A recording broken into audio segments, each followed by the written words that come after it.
G'day guys, Fitcho here and welcome back to my F1 2018 Fitcho Career. We're here for episode number 2 and the second race of the opening round of the European Formula 3 season. Now, if you guys did miss episode 1 of this series that I uploaded yesterday, make sure you do go check that out. There will be a card in the top right hand corner of the screen.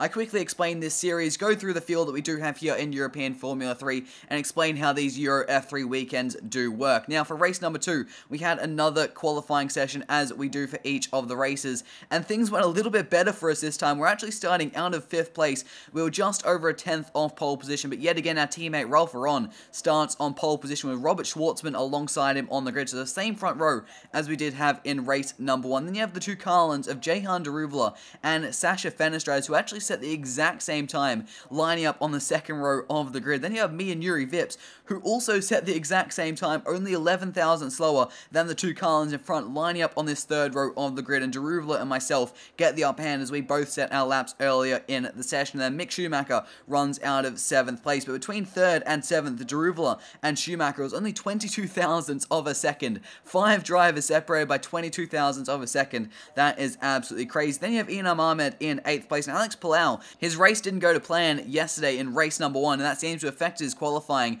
for race number 2. Of course, he started in the top 4, I believe it might have been 3rd yesterday, but now he could only manage 9th and actually behind his high-tech teammate. And then finally, Marcus Armstrong, our teammate, rounds out the top 10 with Dan Ticktum and Guan Yu Zhou there in 11th and 12th. Now quickly, before we do get into this race, if you guys are new to the channel, make sure you do subscribe with notifications on, so you know when every episode of this series does go live. Without further ado, let's get racing. Here we go, we're on the grid at Silverstone, the lights are coming on and we are ready to race.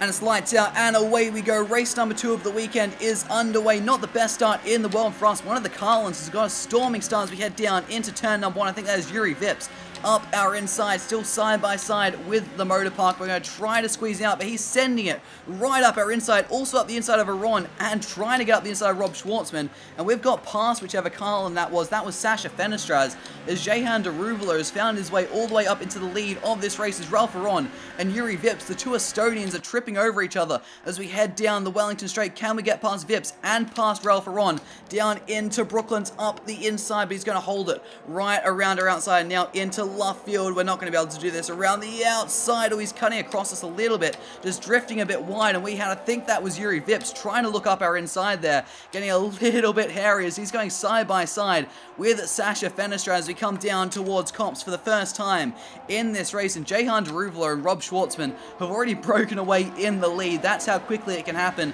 when you get a whole lot of fighting going in one of these trains. We're closing up to Ralph Aron, the pole sitter here, as we head through Maggots and Beckett's, out through Chapel and onto the Hangar Straight, into overtake mode, into his slipstream. He's getting no helping hand from up ahead, and we're going to sneak up his inside as we head down towards Stowe, and this should be a nice and simple move, and it is up into a podium place, so up 2 places off the start. A bit of a hectic start as we're about to close out lap number 1 of 13 here, and Jehan Daruvla is leading this race from Rob Schwartzman. That's myself and Ralph Aron.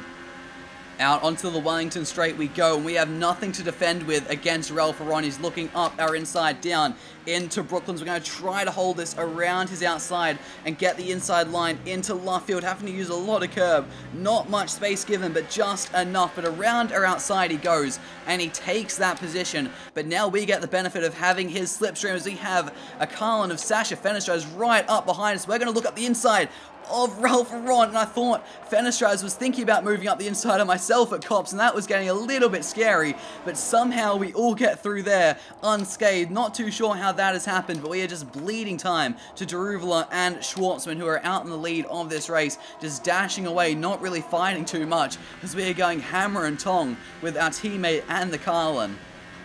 As I was saying, they're going nice and calm out the front of the race. They are now running side by side through Vale and Club, and it looks like it was Schwartzman that led across the line there as they head down into turn number 1, and our teammate has in fact taken the lead of this race from Daruvla, and if they keep fighting and we can just get a little bit of a gap from Aron, we could catch up to this front 2, but I'm just looking at the proximity arrow. Ralph Aron is still very, very close to us, and DRS has now been enabled this lap. We are nowhere near DRS range to the two cars ahead. Ralph Lauren is definitely within DRS range of us, but he's not actually quite close enough as we head down into Brooklands, as it looks like Schwartzman has come unstuck with Daruvala. Not too sure what has happened. Does Rob have any damage? It doesn't look like he does, and he's just in front of us. I think Jeff was telling us something, but I didn't quite hear what it was, but it looks like his car is okay, thankfully. Oh, Rob is going very, very slow as we head into Maggots and Beckett's, trying to get a nice run out of here as we head out onto the hangar straight, open that DRS flap, and into his slipstream. It should be an easy overtake on our teammate, and it is indeed going to be an easy as overtake. Ralph Lauren might actually follow me through there on Schwartzman, not too sure, as we head into Stowe and up into second place, and the two Premas are going side by side, and those two going side by side could just give us a chance to break that DRS and promptly go after race leader Jehan Daruvala. So, end of lap number 5, and we are diving into the pit lane hard on the brakes. Get stomped for the limiter, and we were starting to catch Jehan Daruvala a little bit there, and we were just breaking ever so slightly out of DRS from Ralph Lauren. I was looking at the timing column coming down the hangar straight. It looks like Rob Schwartzman sort of stabilized in 5th place. He got passed by Ron and by Sasha Fenestras, but then he was staying with them, staying ahead of Yuri Vips. So I'd say our teammate thankfully didn't have any damage, just unfortunate little collision with Jehan down at Brooklands. A good stop there. We didn't have to get held there in the lane at all. We can continue our pursuit of Jehan Daruvala. Hopefully, though, we can turn our tires on nice and quickly. Now, it was something I struggled with in race 1, was getting the medium tires working. The first few laps felt very, very skatey and not much fun at all. So it looks like the other half of the field is now into the lane for their one pit stop of this race, as we are trying to chase down Jehan Daruvala. It's going to be interesting where we do pop out. Are we still going to be in second where we were, as anyone sort of pulled a bit of an overcut on us, and we are up into second place quite comfortably? It does look like a big lockup down into turn number 3, as I'm still trying to switch these tires on, which is a little bit more difficult than you might realize. These mediums, I don't particularly like them here at Silverstone, and we have lost a bit of time to Daruvala's. Inam Ahmed has jumped up into 3rd place with Dan Ticktum, then Armstrong, Yuri Vips. Where is Schwartzman? Schwartzman's down in 17th place, and then Ralph Lauren has dropped down to 8th place behind Zhu and ahead of Mick Schumacher. We have 5 laps to go here at Silverstone once we do cross the line, and as you can see, we are finally within DRS range to Jehan Daruvala. These medium tires are finally starting to switch on for us, and now we can fight for the win of race number 2 here at Silverstone, is through this new section of the circuit that isn't my particular favorite part of the track, that can be for certain. And now we open up out of the loop through Aintree up into overtake mode on the ERS, DRS flap open onto the Wellington straight. Not quite close enough this time around, so I'm just going to save my ERS just a little bit, and we'll try to line them up down the hangar straight. I do usually get a mega run through Maggots and Beckett, so that definitely will help. Here we go, out of Maggots and Beckett's, open the DRS flap, up into overtake, into the slipstream. This should be a really simple move on the Carlin. He has nothing to defend with as we head up towards Stowe, and we get that move done, and we move ourselves into the lead of this race with 4 laps to go and 3 corners, but Jehan Daruvala is right there behind us, and we don't have anything to defend with, and he's going to have DRS very, very shortly as we head out onto the pit straight. He's right there, tucked in under my rear wing. We're going to go defensive down into turn number 1, and he can't do it around the outsides. Now through farm we go, heading down into the new section of the circuit. He's not launching it up our inside here. He is waiting for the DRS straight down the Wellington straight, which is coming up any second now through the loop, and now out through Aintree. The DRS flap is going to open in the rear wing of that Carlin, and now he's going to dive into our slipstream. What's he going to be able to do down into Brooklands? Is he going to be close enough to launch it up our inside? No, he is not. He's going to have to wait until the hangar straight, and we all know how quick I am through Maggots and Beckett's and Cops as well, so he might be able to break just enough of a gap there that we can defend up into Stowe, and we might be in a good position to win this race, but he's right there, catching and catching. Is he going to try something into Comps? No, he thinks better of an aggressive move into Comps, thankfully, and this gives us a chance to break away. Out onto the hangar straight, we've bumped it up to half a second gap between me and Daruvala, and he's not going to be close enough up into Stowe. We can hold on to this lead 4 now, as we've got just over 3 laps to go of this race. Are we going to be able to hold on to this lead? Because we're running out of battery as well. We're going to have to start managing that a bit more. I can't run in overtake for much longer. We're just going to have to defend one last time down this pit straight, because he is going to get the aid of DRS here. And I'm going to have to turn that battery down right now and hope he doesn't try anything too aggressive as we head down into turn number 3 on the brakes. Coming out onto the Wellington straight, and we have nothing to defend. We have such little battery right now. I think we're going to have to accept the fact we're going to lose this position and then try to take it back, give us a chance to charge up the batteries while we are getting a little bit of slipstream, and then leave the move right until maybe the last lap up into Stowe, because that's our best overtaking opportunity, and then he won't get back at us before the start-finish line, and that way we can win the race. So that's the plan, I think. Just sit in behind Jehan just for a little bit and then go for a last lap move so he has no chance at fighting back. Good run through Maggots and Beckett's into the slipstream with the DRS flap open. We have a run on Derubler. I'm actually just going to lift out of the throttle a little bit. Like I said, I'm not going to pass him just yet. I'm going to sit in behind him and charge up that battery. I was using none down that straight, so we can continue to charge that up for one last assault. You can see as long as I stay close to him, we should be able to get him into Stowe quite comfortably and hold that position through the last 3 corners and win the race, because the line comes up very, very quickly on this pit straight. Another decent run through Maggots and Beckett, slightly more conservative than the previous lap. We're running no ERS, DRS and slipstream. We're not even going to have to worry about getting out of the throttle this time, but we are nice and close to that Carlin still, as we have 1 lap to go once we cross the line.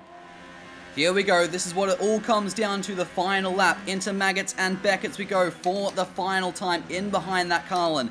And now out through the final bit. And now onto the power. Up to overtake mode, I should say, in the ERS. DRS flap open. Rich revs in the slipstream of the Carlin. We're going to blast up his inside down the hangar straight as someone is out of the Grand Prix. That is one of the VAR cars. That is Kayvan Andres. As we're not too fussed about that, as we only have 3 corners standing between us and victory here in Silverstone. He doesn't launch it up our inside, and now only the double right-hander to go onto the power.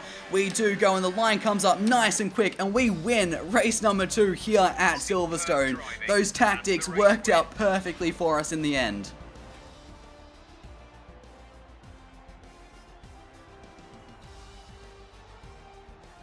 So we have won race number 2 here at Silverstone. We played the long game in that race. We waited, we were patient, we saved our battery, we sat in behind that Carlin and left our move right to the last minute. 4 corners to go, and then we pounced on Jehan Derubler, giving him absolutely no chance to fight back, and the gap ended up being just over a 1/10 of a second. Then Inam Ahmed actually joined us on the 3rd step of the podium. A good drive there from the Brit, making up 5 places in today's race to finish on the podium, with Marcus Armstrong sitting there in 4th place. He started out of 10th, making up 6 places. Another really strong drive there from the young Kiwi. He hasn't been quick in qualifying, but his race performances have been quite impressive. Then you have the 2 motor parks of Yuri Vips and Dan Tickton, with Guan Yu Zhou there in 7th place. And then our pole sitter, Ralph Aron, finishing in 8th place. The race really did not go his way today. He qualified well, just like he did for race number 1, but he got pushed around a bit and got shuffled down the field quite quickly, all the way down into 8th place. Then we have 2 Carlins rounding out the points in 9th and 10th, and that is Ferdinand Habsburg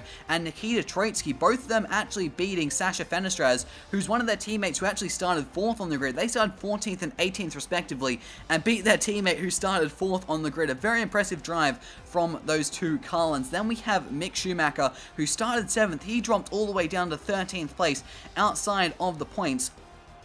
And speaking of Premas getting shuffled down the field, you can add Rob Schwartzman to that list yet again. He qualified well, second place on the grid, just like in race number 1, but yet again he finds himself scoring no points. Schwartzman's had great qualifying pace, but he just hasn't been able to deliver in the race. I guess the opposite of Marcus Armstrong so far. And Alex Palau, also there in 16th place. He was fighting for a podium early on in race number 1 and started 3rd. Today he could only qualify 9th and finished in 16th. A big turn of form there. And then we did have Kayvan Andres actually not finishing that race. So after 2 races, Jehan Derubler actually sits atop the Drivers' Championship with 2 podiums to his name, a 3rd in race number 1 and a 2nd here in race number 2. He is 4 points ahead of 2nd place, which is myself and Ralph Aron. We're actually tied on points with 29 points each, having the exact same race results. Both got a race win to our name, as well as an 8th place. Then we have Yuri Vips, only 1 point back off us in 4th place with a 2nd and a 5th. Inam Ahmed actually finds himself in 5th place after a podium here in race number 2. He has 23 points to his name, 1 point more than Marcus Armstrong in 6th place. He's qualified 10th in both race 1 and race 2, but he finished 5th and 4th respectively.